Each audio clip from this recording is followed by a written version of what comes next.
Well, it finally happened. On Tuesday the 14th of October 2025, it was announced to the surprise of absolutely no one that Dallin 8 Jokes was set apart as the 18th President of the Church of Jesus Christ of Latter-day Saints. For those who didn't see it, here's the announcement. We are honored now to announce that President Dallas Harris Oaks was set apart as the 18th President of the Church of Jesus Christ of Latter-day Saints this morning. And yes, on such a big occasion, it was a big fumble by tech entrepreneur Gary E. Stevenson to call him Dallas Harris Oaks. But besides that, I think the things we can focus on here are what does the presidency of Dallin 8 Jokes hold in store for the church?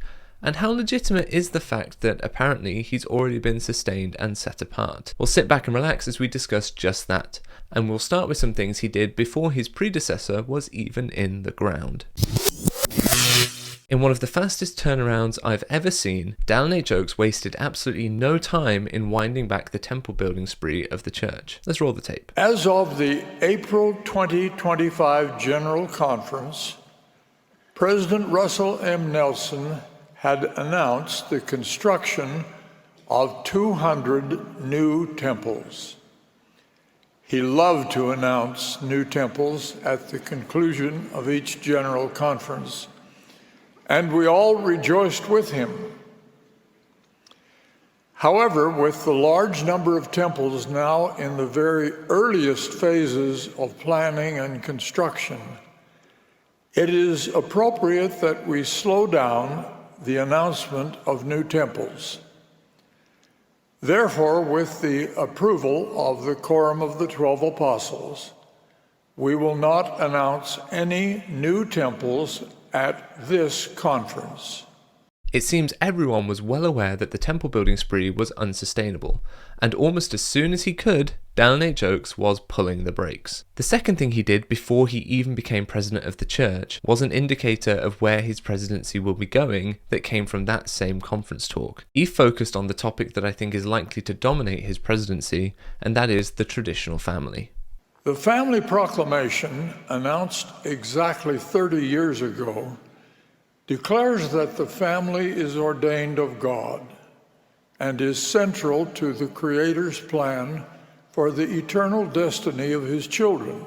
Dallin 8 Jokes has consistently discussed the family proclamation and his views on the traditional family throughout his apostleship. I see no reason that this focus wouldn't continue now that he is at the head of the church. Beyond his own personal views, another thing that may influence the direction of his presidency is his choice of counselors. While at the time of recording the top echelons of the church are still missing an apostle, we do at least now have the names of those who Dallin 8 Jokes will have by his side to run the church. The first presidency is the top 3 leaders of the church, and Dallin 8 Jokes has selected Henry B. Eyring to return to the first presidency, this time as first counselor, and in a move that very few saw coming, he has selected D. Todd Christofferson as second counselor in the first presidency. This means that the most senior governing body of the church is a judge, a lawyer, and a businessman. And perhaps that's why D. Todd Christofferson made it to the church's top leadership.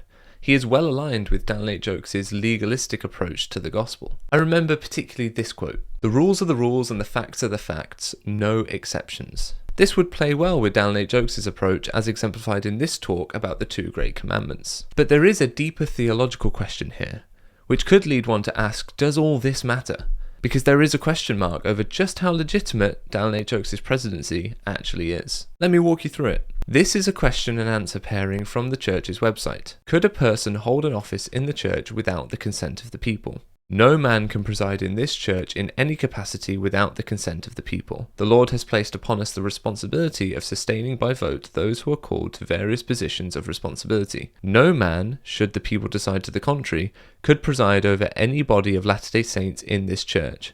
And yet it is not the right of the people to nominate, to choose, for that is the right of the priesthood. Why then was Dallin 8 Jokes set apart as president of the church on the 14th of October 2025 without the consent of the people? Dallas Harris Oaks was set apart as the 18th president of the Church of Jesus Christ of Latter-day Saints this morning. After all, no man can preside in this church in any capacity without the consent of the people. So the Quorum of 12 should have continued to preside over the church as a united quorum until the new first presidency could be sustained at the April 2026 General Conference. And that's not my idea. That's how it worked for Brigham Young and John Taylor. For some time, the 12 have been operating in the capacity of a first presidency, and it was very proper that they should have acted in that capacity. As you heard Brother Pratt state this morning, in referring to this subject, this was the course adopted at the time when the Prophet Joseph Smith left us.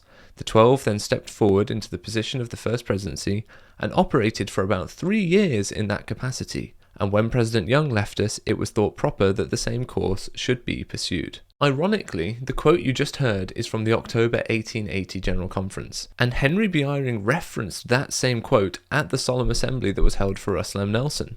Dating from October 10th, 1880, when John Taylor was sustained to succeed Brigham Young as prophet, seer, and revelator, and president of the Church of Jesus Christ of Latter-day Saints. Each of these occasions has been designated as a formal, solemn assembly. It's likely to be the same language used when Dallin H. Oaks is eventually presented at the April 2026 Solemn Assembly. Now, for those who may not know, a Solemn Assembly is the first session of conference after a change of prophet, and it offers the entire church membership an opportunity to sustain or oppose the new prophet. Henry B. Eyring referenced a quote which states the Quorum of the 12 should lead the church until the prophet can be sustained.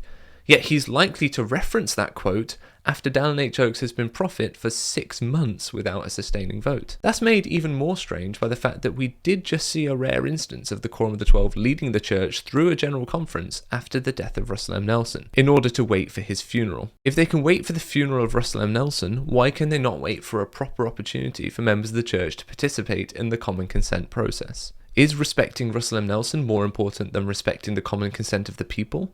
And if respecting Russell M. Nelson is so important, why was he treated like this at his own funeral? Nelson's coffin was moved like furniture out of the conference centre. There was nothing dignified or respectful about it, at least not to me. Why was he not carried out, or at the very least wheeled by people walking beside him?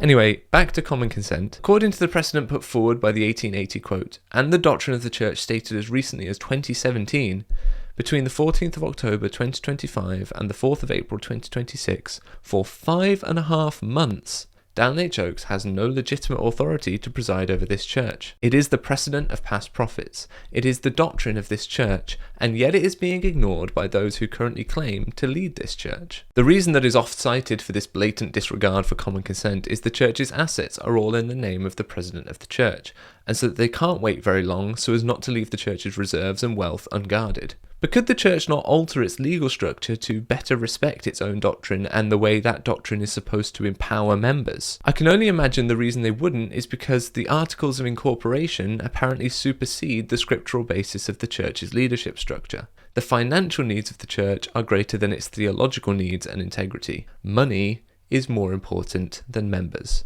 If you disagree, let me know in the comments. And if you appreciate my work, even if you do disagree and you want to see it continue, then please consider supporting me at one of the links in the description. Patreon is particularly popular at the moment, and if you're watching this when it first airs, then there is a live Patreon-only Q&A going on right now, in which we'll be discussing, amongst other things, the impending presidency of Dallin H. Oaks. If you don't fancy any of that, but still want to hear more of my dulcet tones, then you can subscribe. And if you don't want to wait, then YouTube thinks you'll like this video right here.